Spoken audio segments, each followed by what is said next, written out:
Assalamualaikum warahmatullahi wabarakatuh. Selamat siang teman-teman. Tetap stay healthy and stay home ya.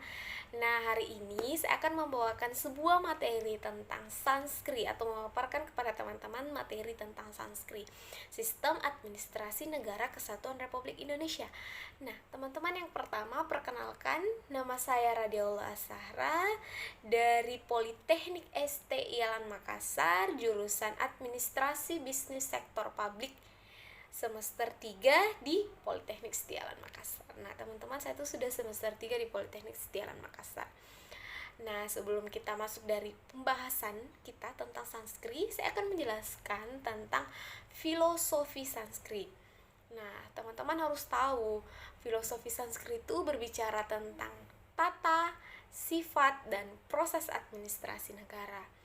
Nah, di dalam Sanskrit itu membahas 3 hal yang penting, yaitu tentang undang-undang, Pancasila, dan SPPN. Yaitu SPPN itu adalah sistem penyelenggaraan pemerintah negara. Selanjutnya, kita akan membahas tentang pengertian Sanskrit. Banyak sih filosofi, para ahli mengungkapkan pengertian Sanskrit itu berbeda-beda. Nah, Sanskrit itu adalah sistem administrasi negara kesatuan Republik Indonesia, di mana sebuah sistem penyelenggaraan negara kesatuan Republik Indonesia yang merupakan sistem penyelenggaraan kehidupan negara dan bangsa dalam segala aspeknya, dengan memanfaatkan dan mendayagunakan segala kemampuan keseluruhan aparatur negara beserta rakyat di seluruh wilayah kesatuannya. Sanskrit itu sebenarnya adalah sistem penyelenggaraan negara dan pembangunan bangsa yang merupakan kayak wahana perjuangan bangsa untuk mewujudkan perjuangan bangsa atau mewujudkan cita-cita dan tujuan NKRI sendiri. Nah, teman-teman, tadi saya sudah menjelaskan tentang pengertian Sanskrit. Kita ketahui di Sanskrit itu terdapat sistem, administrasi, dan negara. Apa sih itu sistem? Apa sih itu administrasi, dan apa sih itu negara? Nah, sistem itu lahir dari ilmu biologi. Nah, sistem itu adalah satu kesatuan yang saling berhubungan satu sama lain, atau suatu jaringan dari prosedur-prosedur yang berhubungan satu sama lain. Nah, sistem itu mampu memenuhi adaptasi dan saling berhubungan satu sama lain. Nah, kita kan sudah tahu sistem itu lahir dari ilmu biologi. Sistem itu merupakan satu kesatuan yang saling berhubungan satu sama lain, kayak sebuah pola bulat yang saling berhubungan satu sama lain untuk menggerakkan fungsi utamanya. Selanjutnya, sistem itu di subsistem yang lebih besar itu pengertiannya itu luas lagi. Nah, selanjutnya apa sih itu administrasi? Jadi administrasi itu merupakan proses kerjasama antara satu atau 2 orang ataupun lebih untuk melaksanakan aktivitas atau tugas tertentu untuk mencapai tujuan yang telah ditentukan atau tujuannya. Nah, dengan melalui pemanfaatan sumber atau pemanfaatan sumber daya alam ya, atau 5M, yaitu money, metode, man, market, saya lupa. Oke.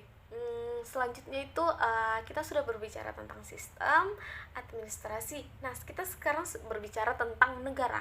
Nah, apa sih itu negara? Negara itu memiliki 3 unsur yang penting, yang wajib, yang harus ada di dalam suatu negara, yaitu wilayah, rakyat, dan pemerintah. Tanpa unsur ini, negara tidak bisa dikatakan negara. Ada unsur yang tidak wajib, ada unsur yang wajib. Unsur yang wajib yang penting itu adalah rakyat, wilayah, dan pemerintah. Sedangkan unsur yang tidak wajib itu, negara tidak butuh pengakuan dari negara lain. Nah, kita tahu negara itu mempunyai sifat, tujuan, dan fungsi. Nah, di dalam suatu negara pasti memiliki sifat tertentu, apalagi NKRI, Negara Kesatuan Republik Indonesia, yang memiliki sifat mengikat dan memaksa dan diatur oleh undang-undang. Nah, dan tujuannya itu tujuan dari suatu negara itu pasti untuk mewujudkan masyarakat yang adil dan makmur. Adapun fungsi negara itu melaksanakan ketertiban dan kesejahteraan, pertahanan dan keamanan negara, dan menegakkan keadilan. Yang dapat disebut, jadi teman-teman harus tahu, yang dapat disebut negara itu atau yang dapat disebut negara yang berhasil itu ketika negara tersebut mampu menjalankan fungsi dan sifatnya dengan baik. Jadi ketika ada suatu negara tidak mampu menjalankan fungsi sifatnya itu dengan baik, itu tidak bisa dikatakan negara yang baik. Selanjutnya kita akan membahas tentang pembagian kekuasaan di dalam negara.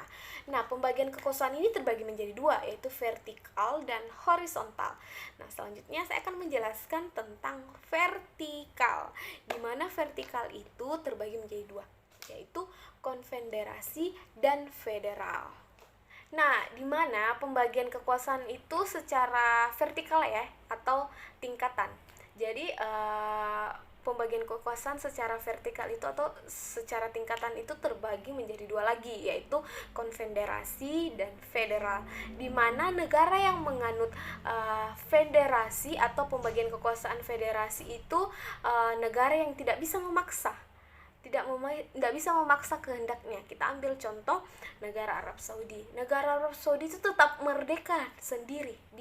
Negara Arab Saudi tetap merdeka sendiri dan bisa mampu mengatur perusahaan di Timur Tengah.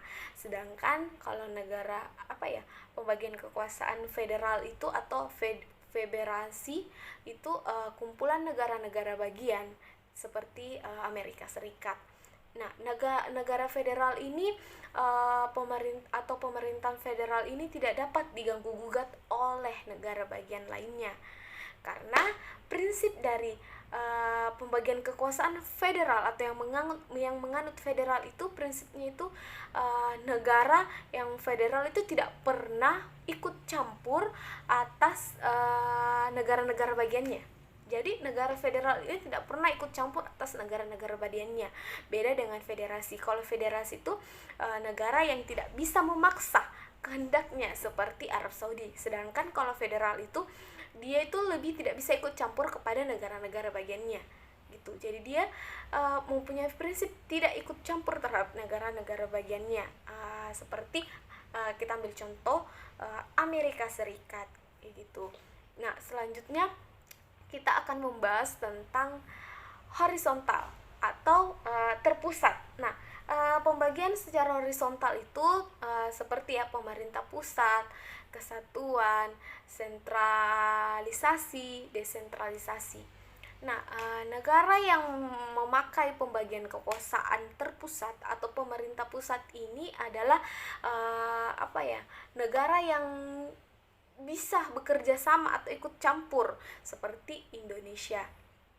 Nah, pemerintah pusat Indonesia itu negara yang menganut pembagian kekuasaan sentralisasi dan desentralisasi, di mana dia lebih mampu bekerja sama atau mencampuri kekuasaan atau wewenang daerah-daerah lainnya. Nah, pemerintah pusat ini dapat mencampuri pemerintah lainnya seperti daerahnya atau saling ikut campur. Kayak Indonesia kan dari Sabang sampai Merauke. Nah, Indonesia ini mampu ikut campur terhadap daerah-daerahnya. Dia lebih mampu bekerja sama. Beda dengan negara pembagian kekuasaan federal.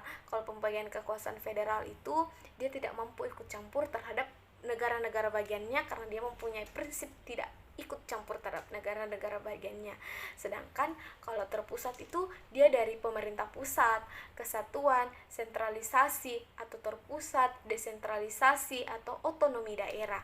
Nah, kalau terpusat itu dia lebih mengarah untuk ikut campur dan kerjasama antara negara-negara, bukan negara sih, kayak daerah-daerah atau negara bagian lainnya.